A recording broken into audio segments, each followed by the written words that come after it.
Good morning. The unified call for good governance and change in Nigeria has consistently remained strong and, in my opinion, reached epic proportions. And Imo State is no exception. It is well obvious that our people desire a new and unique approach to leadership. While many generations of leaders have left with unfulfilled promises and some with nothing but more pain, more hardship, more death, I'm of the view that real change, real governance is possible if we divest ourselves of the many long held beliefs, attitudes, greed, and local loyalty that have encouraged and driven us to forego lasting public good and relegate our future to a dream. For decades, we allowed our selfish interests to truncate our shared interests and mutual benefits. The pain and suffering we are all victims of today are deeply rooted in our parochial choices and lack of foresight or disregard for our meaningful future. We have simply been suicidal and unkind to ourselves. And if we truly love ourselves, truly love our children, truly desire lasting change, we must alter our priorities and elevate excellence above all other human interests, including party loyalty, in our choice of leadership.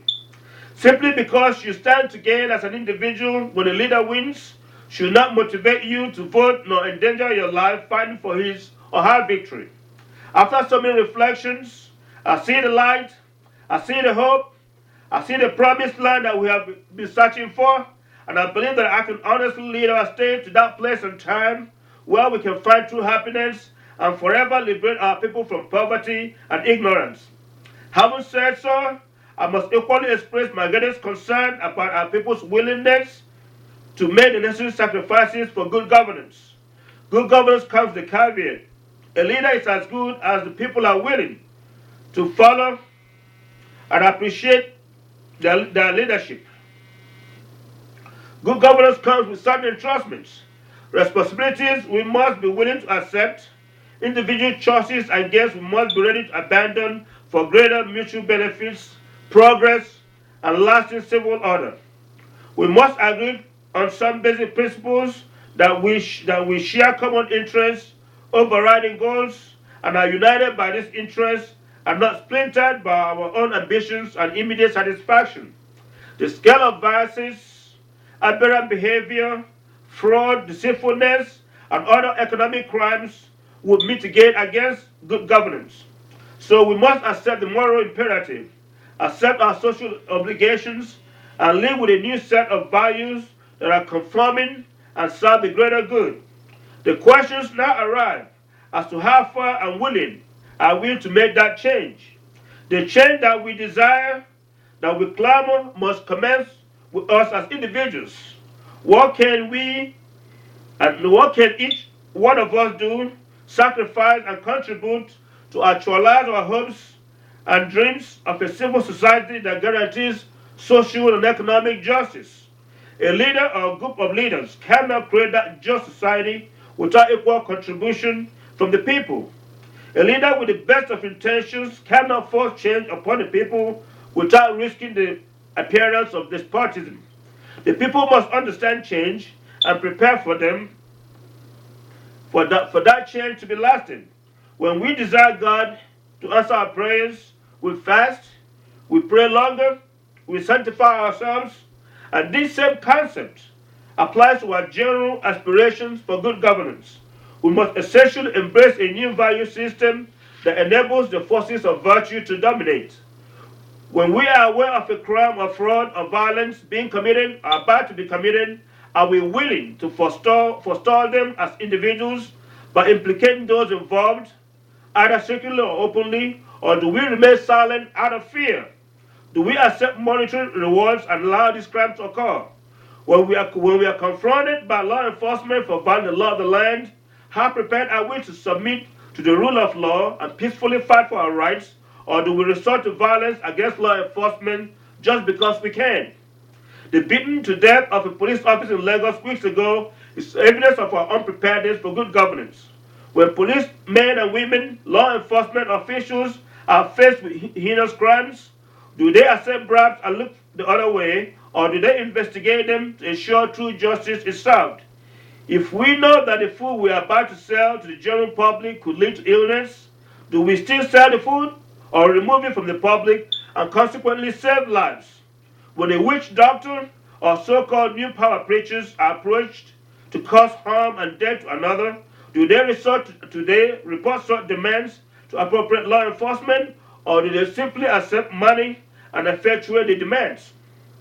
When a government official is given a report to build roads, does he embezzle the funds or apply them for that purpose, knowing fully well that his friends, family members, and general public use the roads and face certain death and mayhem if it is in disrepair? If a teacher who's supposed to be in a classroom teaching kids is out and chasing money and other things, ignoring his or her responsibility to educate a generation, does the principal remain silent and look the other way? What do you do when you are aware that a professor accepts money for grades, thereby jeopardizing the quality of education? Do you quietly report such a professor, or do you turn a blind eye? When a group of custom officials accept bribes and allow all sorts of weapons to illegally arrive in the nation, do you ask for your share of the bribes and go home, or do you allow government, knowing fully well that one day that same weapon could be used to kill you while you're doing, kill your parents, siblings, and friends? Fellow citizens of Imo State and Nigeria at large, these scenarios and questions need our good conscience, our reflections, and our positive responses. Our own lawlessness and disregard for overall common good are self-destructive, to say the least. We must demand that our leaders exercise the powers of the opposition to eradicate these destructive elements, as well as accept our own responsibilities to bring about good governance. We cannot cry for change. We cannot cry for change when we directly and indirectly contribute to these vices. It is practically impossible. We cannot abdicate our roles and expect leaders to release the magic bullets to solve problems. We must quickly embrace our responsibilities, or else force our state and nation to collapse as a result of tragedy of the commons. We must respect and accept individual ownership of our society. Statesmanship and good citizenship are equal and essential ingredients for change, and the degree to which we accept our roles will determine our success as a state and as a nation. We cannot achieve good governance when our actions are dictated to real, meaningful social order. Good governance places a huge burden on all of us that we must bear. Each and every one of us has a part to play in discovering this elusive great society we yearn for. It is time we look within for the answers without. Next time we think of how our government has failed us, we must equally think of how we fail our society each day. I understand and share your frustrations, your pain, and your suffering, but I also understand that two wrongs hardly make a right. The sacrifice for good governance is not a new concept. It is rudimentary emanation from the social contract between authority and the masses that we all know very well.